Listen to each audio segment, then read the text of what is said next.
네, 이번엔 현장 취재했던 표정우 기자와 지금까지 상황 자세히 짚어보겠습니다. 어서 오십시오. 자, 먼저 지금까지 그 화재 발생 상황부터까지 한번 짚어볼까요? 네, 그제 새벽 6시 50분쯤 인천 성남동에 있는 쿠팡 물류센터 6층에서 불이 났다는 신고가 접수됐습니다. 소방당국은 대응 1, 2단계를 잇따라 발령하고 진화 작업을 했지만 이후 인천 지역 소방력만으로는 진압하기 어렵다고 판단해서 국가 소방동원력을 내렸고 서울과 경기 등 인근 시도의 인력과 특수장비를 현장에 투입했습니다. 화재 당시 출근한 걸로 확인된 물류센터 관계자 121명은 모두 스스로 대피했고 현재까지 민간인 인명피해는 확인되지 않았습니다. 다만 소방대원 1명이 연기를 흡입해 병원 치료를 받았고 다른 대원 1명은 탈진 증상으로 치료받은 뒤 퇴원했습니다. 불은 6층에서 시작해서 건물 외벽 등을 통해 7층까지 번진 걸로 확인됐는데요. 사흘째 큰 불길이 잡히지 않는 상황입니다. 네, 지금 화재가 51시간을 넘긴 상황인데 비도 내리고 있잖아요. 근데 왜 이렇게 화재 진압이 어려운 겁니까? 네, 소방당국은 진화가 길어지는 주요 원인 가운데 하나로 대원들이 불이 난 층 내부 깊숙한 곳까지 접근하기 어렵다는 점을 들고 있습니다. 대원 안전을 고려해서 화재가 난 층에 직접 진입이 제한되면서 불이 집중된 내부 구역에 가까이 다가가 물을 뿌리는데 어려움을 겪고 있다는 설명입니다. 이 물류센터는 한 층 면적만 약 3만 3천 제곱미터로 축구장 15개 정도에 이르는 걸로 알려졌습니다. 6층과 7층에는 생활용품과 공산품 등 불에 타기 쉬운 물품이 대량으로 쌓여 있고요. 내부에는 사람이 계단을 통해 오르내리는 3단 선반과 높이 8m 정도의 선반이 함께 설치돼 있고 통로폭도 약 1.3m로 좁습니다. 일부 선반이 무너지거나 옆으로 쓰러지면서 대원들이 소방 호스를 끌고 안으로 들어가는 데에도 어려움이 큰 상황입니다. 또 이 건물에는 화물차가 상층부까지 직접 오르내리는 넓은 경사형 진입로도 설치되어 있는데요. 이 진입로가 개방되어 있어서 바람이 건물 안으로 들어오고 있습니다. 실제로 소방당국은 화재 초기 바람 방향이 2차례 바뀌면서 소방이 장비와 인력을 다시 배치해야 했다고도 설명했습니다. 네. 어제까지만 해도 소방이 밤 11시 정도면 초진할 수 있을 것이라고 전망하지 않았습니까? 근데 아직도 지금 불을 끄지 못한 건 같은 이유 때문입니까? 네, 소방은 어제 아침 7시 상황을 바탕으로 초진에는 16시간 정도 걸릴 거라고 이야기를 했습니다. 다만 화재 진행 상황에 따라서 소요 시간은 달라질 수 있다는 전제도 달았었는데요. 여기서 초진은 불을 완전히 끄는 건 아니고 큰 불길을 통제해서 더 확산할 위험이 상당 부분 사라진 단계를 이야기합니다. 문제는 대원들이 불이 난 층 안으로 직접 들어가지 못하고 있어서 건물 내부의 불길과 남아있는 불씨를 확인하기가 어렵다는 점입니다. 외부에서 보이는 연기나 불길이 좀 줄더라도 선반과 적재물 아래에서 연소가 계속되면 초진을 선언하기는 어렵습니다. 결국 내부 적재물의 연소가 예상보다 오래 이어진 걸로 보이는데요. 예상보다 진화에 시간이 더 걸리는 이유와 앞으로의 예상은 오늘 오후에 있는 브리핑에서 추가로 확인해야 할 걸로 보입니다. 네, 아까 그 내부 진입이 어렵다고 하셨는데 그러면 지금 소방은 어떤 방식으로 불을 끄고 있는 건가요? 네, 소방은 우선 고가 사다리차와 굴절차를 이용해서 건물 외부에서 불이 난 6층과 7층에 물을 집중적으로 뿌리고 있습니다. 헬기를 이용한 공중 진화도 병행했고 인근 유수지에서 대량의 물을 끌어오는 대용량 포방사 시스템도 가동했습니다. 이 장비는 일반 소방차보다 많은 양의 물을 먼 거리까지 지속적으로 공급할 수 있는데요. 소방은 시스템 가동 이후 거센 주불의 기세를 상당 부분 낮추는 효과가 있었다고 설명됐습니다.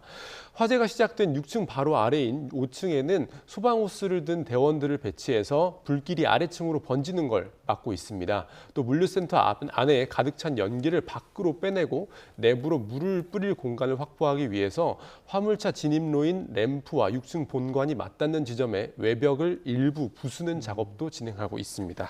꽤 오랜 시간 화재가 길어지기도 했고 계속 또 물도 퍼붓고 있지 않습니까? 네, 건물이 맞습니다. 무너질 가능성은 없는 겁니까? 네. 현재까지 확인된 전문가의 판단 의견은 건물 전체가 한꺼번에 무너질 가능성은 좀 적다고 이야기를 했습니다. 현장을 점검한 전문가는 물류센터의 층별 바닥판이 무거운 적재물을 견디도록 설계되어 있기 때문에 각 층의 바닥판이 모두 무너지지 않는 이상 전체 건물이 붕괴할 우려는 크지는 않다고 설명을 했습니다. 다만 건물 전체 붕괴와 일부 구조물의 안전 문제는 구분해서 봐야 하는데요. 일부 층은 특히 6층과 7층은 장시간 고열로 콘크리트 표면이 터져나가는 현상이 나타났고 안쪽 철근이 드러난 부분도 관찰됐습니다. 전문가들은 화재를 진압한 뒤에 정밀 안전 진단을 하고 필요하면 건물을 받치는 지지대까지 설치를 해야 한다고 설명했습니다. 어제 저녁에 이루어진 상황 판단 회의에서 일부 전문가는 화재가 계속될 경우 본관 일부가 옆으로 변형돼서 이 화물차 진입로 구조물과 충돌할 수 있다는 가능성을 제기한 걸로 전해졌는데요. 반면 적재물이 불에 타 없어지면은 건물에 가해지는 하중도 줄기 때문에 이 같은 가정이 타당하지 않다는 반론도 회의에서 나온 걸로 알려졌습니다. 이렇게 전문가 의견이 엇갈리고는 있지만 인천 서해구는 안전을 우선해서 어젯밤 램프 주변에 선제적인 대피 명령을 내린 상황입니다. 네.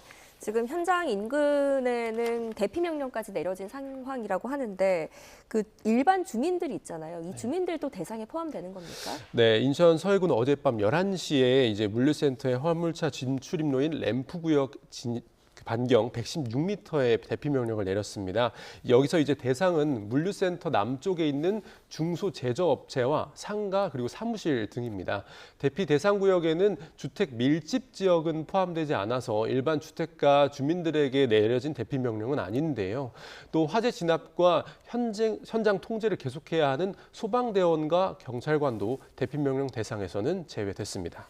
지금 검은 연기도 계속 나고 분진도 계속 발생하는 상황인데 네. 지금까지 주변 환경에 미친 영향은 없습니까? 네, 인천시는 어제 브리핑에서 현장 주변 미세먼지나 유해 물질을 측정한 결과 안전한 수준이었고 당시에 이제 특이 사항은 확인되지 않았다고 밝혔습니다. 다만 이는 당시 측정 결과인 만큼 관계기관은 화재가 이어지는 동안 계속 대기 상태를 측정하고 있다고도 밝혔습니다. 공식 측정 수치와는 별개로 현장에서 만난 주민들은 연기 냄새가 나고 검은 분진이 날려서 창문을 열지 못하고 또 집과 차량에 분진이 내려앉았다고 피해를 호소하기도 했었는데요. 여기서 보면 이제 오늘 오전 7시 기준 신현초와 신현북초에 마련된 대피소가 모두 88세대 그리고 주민 160여 명 현재 머물고 있습니다. 또 물류센터와 가까운 신석초등학교는 오늘 하루 휴교를 했고요. 주변 어린이집이 31곳도 휴원이 권고됐습니다. 네. 자, 앞으로 또 불을 빨리 끄는 게 관건일 것이고 또 그 이후에는 소방에서 조사도 할 것이잖아요. 어떤 부분을 좀 집중적으로 볼까요? 네, 가장 먼저 이제 큰 불길이 통제돼서 소방이 언제 초진을 서던할 수 있을지가 관건입니다. 이제 전문가들은 불이 난 6층과 7층뿐 아니라 5층 등 아래층으로 불길이 번지지 않았는지도 계속 확인하는 게 중요하다고 또 밝혔습니다. 건물 구조의 안전성이 확보돼서 소방대원들이 내부로 들어갈 수 있을지가 진화 속도를 좌우한다고도 설명했습니다. 네, 일부 구조물과 램프 구역에서 실제 변형이나 이동이 관측되는지 또 반경 116m 대피 명령이 유지되거나 확대 해제되지는 않는지도 계속 지켜봐야 할 걸로 보입니다. 소방당국은 불을 완전히 끈 뒤에는 구조 전문가들이 건물 전체와 램프 연결부를 정밀 진단할 예정이라고 밝혔습니다. 또 화재 초기 스프링클러가 정상적으로 작동했는지 불이 정확히 어떤 이유에서 어디서 시작됐는지도 조사할 예정입니다. 마지막으로 소방은 스프링클러가 설치돼 있고 진화 과정에서 물이 나오는 건 확인했지만 초기 작동 여부는 또 불을 완전히 끈 뒤 수신기 기록을 분석해야 알 수 있다고도 덧붙였습니다. 예, 알겠습니다. 지금까지 사회부 표정호 기자와 함께했습니다. 고맙습니다.